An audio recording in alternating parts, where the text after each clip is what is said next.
Hola, soy John Harold Mora, estudiante de Ingeniería de Software de la Corporación Universitaria Minuto de Dios, modalidad virtual. En el marco de la asignatura Gerencia de Proyectos de Software, en la actividad de la semana 6 entrevista a un gerente de proyectos de software, he invitado al Project Manager de Nativa, una empresa mexicana líder en transformación conversacional con inteligencia artificial en América Latina. Cuenta con colaboradores en México y Colombia. Alexis, buenos días, bienvenido y gracias por tu apoyo y colaboración para esta actividad. Para iniciar, cuéntanos un poco sobre ti, tu cargo, tu experiencia en gerencia de proyectos de software y algunos proyectos que has liderado. Claro, gracias John. Bien, me presento, mi nombre es Alexis Massinani. Actualmente, justamente como bien comentas, soy Project Manager con Nativa, donde desarrollamos soluciones conversacionales, principalmente chatbots potenciados con inteligencia artificial. Voice bots también manejamos. Y aquí en este trabajo llevo ya 2 años. Em, Previamente había trabajado también como project manager de otras industrias, por ejemplo, de la construcción, de energéticos. Entonces tengo ahí algunas referencias en cuanto a lo técnico de estos proyectos en particular. Yo de profesión soy lingüista, pero mi especialidad es hacia herramientas de investigación lingüística o de experimentación. Entonces ahí me acerqué mucho a herramientas como Qualtrics, herramientas como de rastreo de mirada para hacer pruebas muy precisas del procesamiento que va detrás de cualquier análisis de leer un texto, de leer una publicidad, etcétera. ¿Vale? Adelante, Jan. Muy bien, gracias Alexis. Vamos a abordar unas preguntas relacionadas al tema de la implementación de los proyectos de software. La primera, ¿cuáles son las principales actividades que un gerente debe planear, organizar y dirigir para que esta etapa sea exitosa? Ok, vámonos desde el primer momento de este ciclo. Esto comienza desde que yo recibo un set de requerimientos. Em, Normalmente yo no me involucro en esa fase que es la del diseño, la de la propuesta comercial. Sin embargo, en algunas cuentas grandes sí lo hago, precisamente por lo estratégico de estos clientes. Por ejemplo, en finanzas, en algunos casos con Back, por ejemplo, Back Credomatic, con Walmart. En estos momentos, en esos clientes, yo sí me involucro desde el diseño para estar seguros de que con el conocimiento de la cuenta, lo que les estamos proponiendo va justo correspondiendo a sus necesidades, ¿correcto?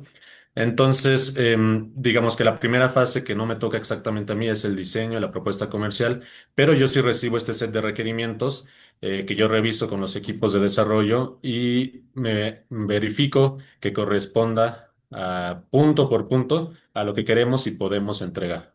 ¿De acuerdo? Entonces, esa sería la primera fase, la del diseño, que no necesariamente la lleva el project manager, pero sí que colabora ahí. Ya que recibí yo estos requerimientos, es muy importante alinear estas expectativas y objetivos del negocio, tanto internamente con mis equipos. Yo trabajo en este momento con un equipo de desarrollo de bots, de programadores, trabajo con otro equipo de implementación que va más hacia el backend, hacia cualquier conexión de APIs o también configuraciones desde la plataforma. Trabajamos también con un equipo de experiencia del usuario. Ellos también diagraman todo el flujo conversacional.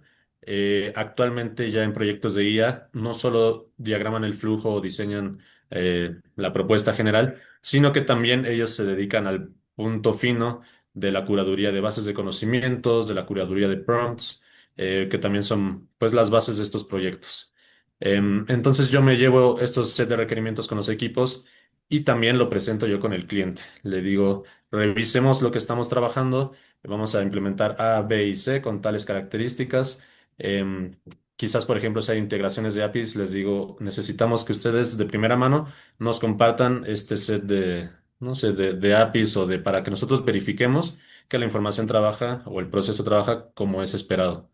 Correcto. Entonces es muy importante esta alineación interna y externa con el cliente para asegurarnos de que el proyecto que vamos a iniciar. Sabemos qué es lo que queremos, cuándo lo vamos a obtener, tiempos, etcétera. Entonces, de ahí parte también algo indispensable que es un time plan, como lo llamamos, o el plan de trabajo, que tiene todos los hitos y actividades que vamos a trabajar. A veces de un lado nada más de nativa, a veces del lado conjunto con el cliente. em, pero justamente tiene los responsables y las fases, por ejemplo, la fase inicial de diseño, de desarrollo, una fase de pruebas internas, una fase de pruebas UAT que lleva el cliente por su lado para asegurarse que lo que le estamos dando corresponde. Y finalmente sería el cierre, ¿no? Pero todos estos hitos vienen bien marcados en este plan de trabajo para que no se nos vaya ni un día en esta planeación inicial. A partir de ahí, ya que presentamos esta propuesta de plan de trabajo con el cliente, yo doy inicio internamente con los equipos para coordinar, pues justamente desarrollo, infraestructura, operaciones, todo lo que necesitemos. En algunos casos también proveedores externos o temas de negocio. Digamos que eso yo lo alineo ya al inicio con mis equipos de trabajo. Entonces, digamos, nos llevamos a esta fase inicial de diseño.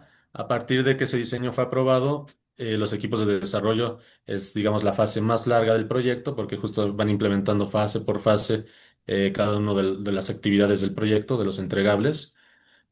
Perfecto. Con referencia a los riesgos, ¿cuáles son los riesgos que amenazan el proceso de implementación de software y cómo se pueden mitigar? Claro. Mm, Hay una serie de riesgos que sí podemos identificar de antemano. Hay otros riesgos que son más ocultos y van saliendo durante el proyecto, pero por supuesto depende de un buen mapeo inicial que no sucedan estos riesgos inesperados, ¿no? Pero siempre pueden ahí haber algo oculto, ¿no? Em, Creo que, por ejemplo, uno de los principales riesgos es esta parte de los requerimientos que pueden ser ambiguos o cambiantes.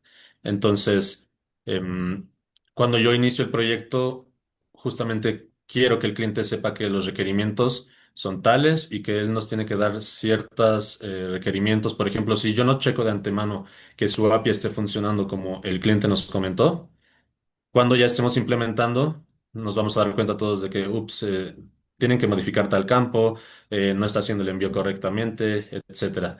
Y si el cliente no está en capacidades de atender esos ajustes técnicos, pues el proyecto puede sufrir cualquier cosa, puede desde pausas, cancelación, etcétera, ¿no? Lo que es, por supuesto, todo lo que sería no deseable.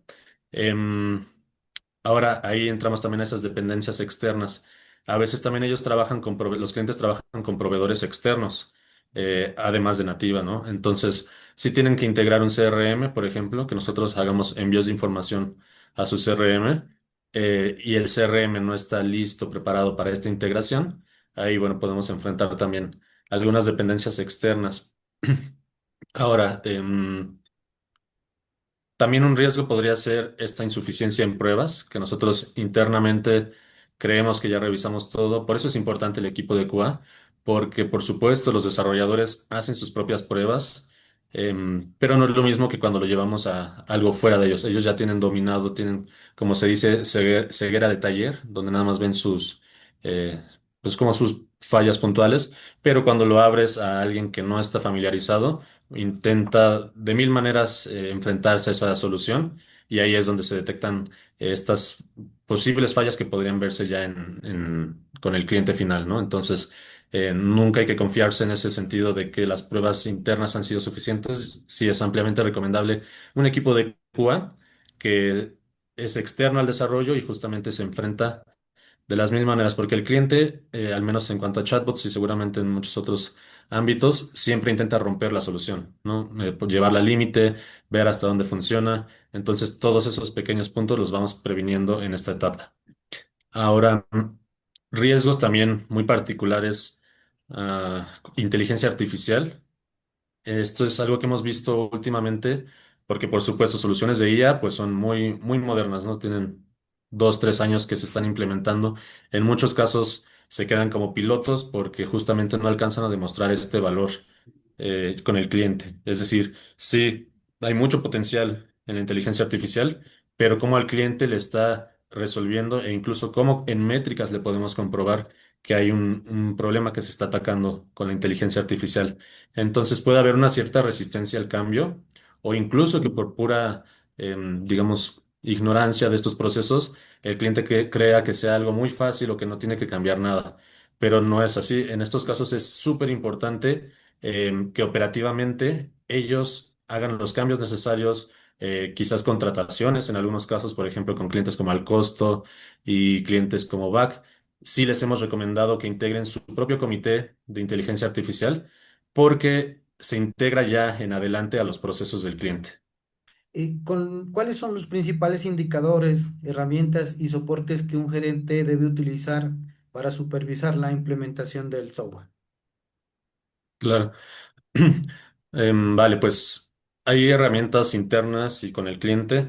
Por ejemplo, voy a comenzar con las internas. Yo llevo el seguimiento, por ejemplo, utilizando Asana, Notion, aquí que subimos las actividades entregables que tenemos con fechas bien definidas, y automáticamente vamos moviendo a veces como un tablero Kanban, donde pasas la actividad de un proceso a otro, de desarrollo a finalizado, en espera, con dependencias, etcétera. Entonces, esta es una herramienta muy importante pero de seguimiento interno, ¿correcto? Si bien yo le presento al cliente un time plan también que vamos siguiendo, un plan de trabajo con fechas, es diferente a lo que internamente estamos detectando que necesitamos hacer, pues sí, terminar ciertas actividades para seguir con el proyecto.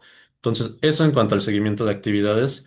Ahora, también manejamos mucho dashboards ejecutivos donde visualizamos, pues, cuáles son los KPIs ya sea, por ejemplo, cuando el proyecto fue liberado, donde ya le demostramos al cliente qué valor él le está otorgando. Por ejemplo, en nuestra industria, mucho de lo que buscamos es pues encuestas CSAT, ¿no? De satisfacción del cliente, o tasas de contención, resolución en primer contacto, tiempo promedio de atención de una conversación. Todas estas son las métricas que nos van diciendo qué tanto está funcionando la solución, ya en números productivos de los agentes que atienden llamadas, ¿no? Ahora, durante la implementación, otro recurso muy importante son las matrices de riesgo y a partir de ahí un plan de acción donde se define cuál es lo más urgente y lo más riesgoso que tenemos detectado para el proyecto para atacar primero esos puntos. Ya, Es decir, si baja en cuanto a urgencia, pero sí es riesgoso, pues quizás lo atendemos en un segundo plano. Y si no es ni riesgoso ni urgente, bueno, lo vamos a tener quizás al final ya del proyecto como un punto nomás para entregar ya la solución.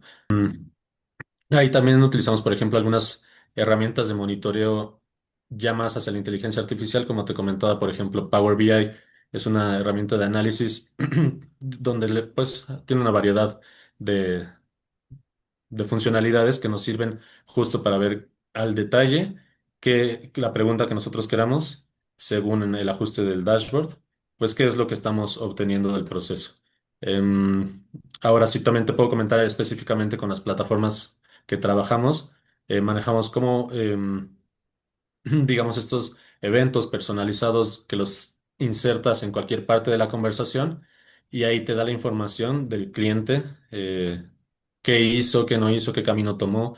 Entonces, seguir estos flujos conversacionales muchas veces nos da más claridad de qué es lo que se necesita afinar o qué es lo que el cliente más necesita de nosotros. perfecto. Para cerrar estas preguntas, ¿nos puedes mencionar las consecuencias de alguna situación en la que un proceso de implementación de software haya fracasado?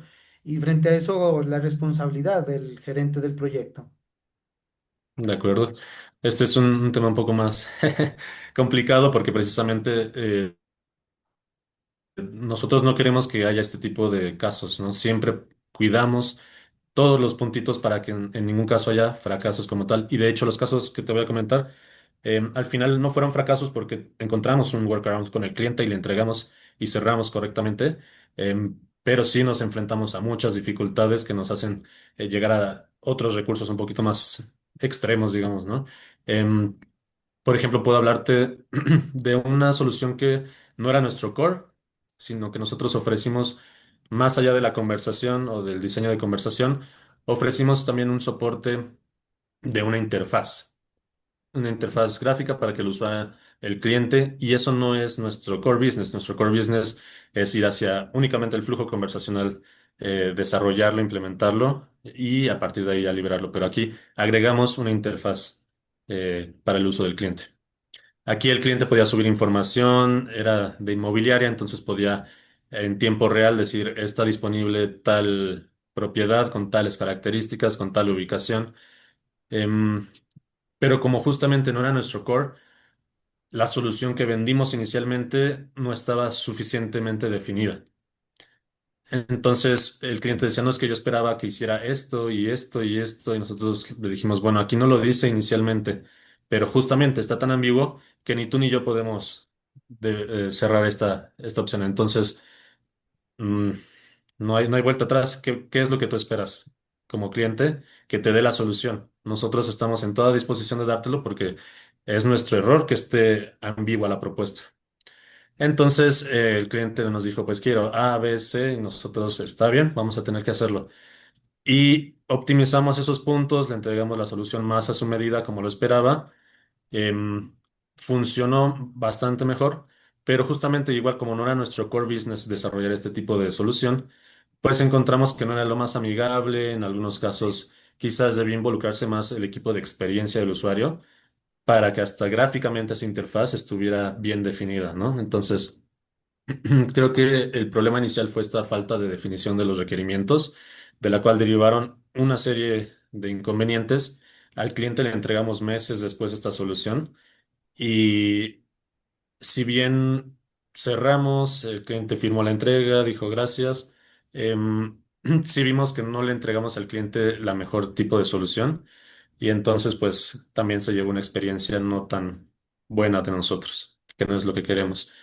Ya, perfecto. Bueno, Alexis, quiero pues agradecerte nuevamente por tu tiempo, tu disposición, por compartir la experiencia, el conocimiento. Ha sido un aporte muy valioso para mi formación como futuro ingeniero de software. Pues de esta entrevista creo que se identifican tres enseñanzas claves. La primera, la importancia de contar con una planificación muy estructurada antes de la implementación, definir fases responsables para llegar al éxito. La segunda, que la identificación temprana de riesgos nos permite pues implementar respuestas preventivas o mitigadoras que reduzcan la probabilidad y el impacto y la responsabilidad del gerente como tomador de decisiones. Un gerente de proyecto, como tú lo mencionas, puede estar pendiente, monitorear periódicamente los indicadores de avance y no esperar que una desviación se convierta en un problema mayor. Gracias nuevamente, Alexis, pues por compartir esta entrevista y pues esperamos más adelante seguir compartiendo estos conocimientos. Muchísimas gracias, Alexis. Con gusto, John, sigo a su disposición.